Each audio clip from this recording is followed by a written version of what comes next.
Hi hello ನಮಸ್ಕಾರ. ಎಲ್ಲರೂ ಚೆನ್ನಾಗಿದ್ದೀರಲ್ವಾ? ಇವತ್ತು ನಾನು ಒಂದು ಸ್ಪೆಷಲ್ ಹೂವು ತೋರಿಸ್ತೀನಿ ನಿಮಗೆ. ಆ ಹೂವ ನೀವೆಲ್ಲಾದ್ರೂ ನೋಡಿದ್ದೀರಿ?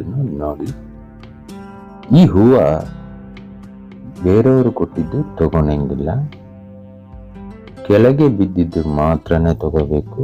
ಇದು ಮಾರಾಟದಲ್ಲಿರಲ್ಲ, ಒಂದು ಮರದಲ್ಲಿ ಮಾತ್ರನೇ ಇರುತ್ತೆ. ಮರದಲ್ಲಿರೋದನ್ನು ಕೀಳಂಗಿಲ್ಲ, ಕೆಳಗೆ ಇರೋದು ಮಾತ್ರನೇ ತಗೋಬೇಕಾಗುತ್ತೆ. ಆ ಹೂವದಿಂದಾನೇ ಪೂಜೆ ಮಾಡಿದ್ರೆ ತುಂಬಾ ಶ್ರೇಷ್ಠವಾಗಿರೋ ಪೂಜೆ ಆಗುತ್ತೆ. ಈ ವಿಚಾರ ತುಂಬಾ ಜನಕ್ಕೆ ತಿಳಿಸಿ, ತಿಳಿದಿರೋರು ಸ್ಕಿಪ್ ಮಾಡಿ. ಈ ಹೂವದ ಹೆಸರು ಪಾರಿಜಾತ ಪುಷ್ಪ. ಇದು ತುಂಬಾ ರೇರ್ ಆಗಿರುವಂತ ಮರ. ಈ ಮರ ಬೀದಿಗೊಂದಿರೋದನ್ನು ತುಂಬಾ ಕಷ್ಟ. ಈ ವಿಡಿಯೋ ಇಷ್ಟವಾಗಿದ್ರೆ ಲೈಕ್, ಶೇರ್, ಸಬ್ಸ್ಕ್ರೈಬ್ ಮಾಡಿ. Tata, bye bye, see you next video.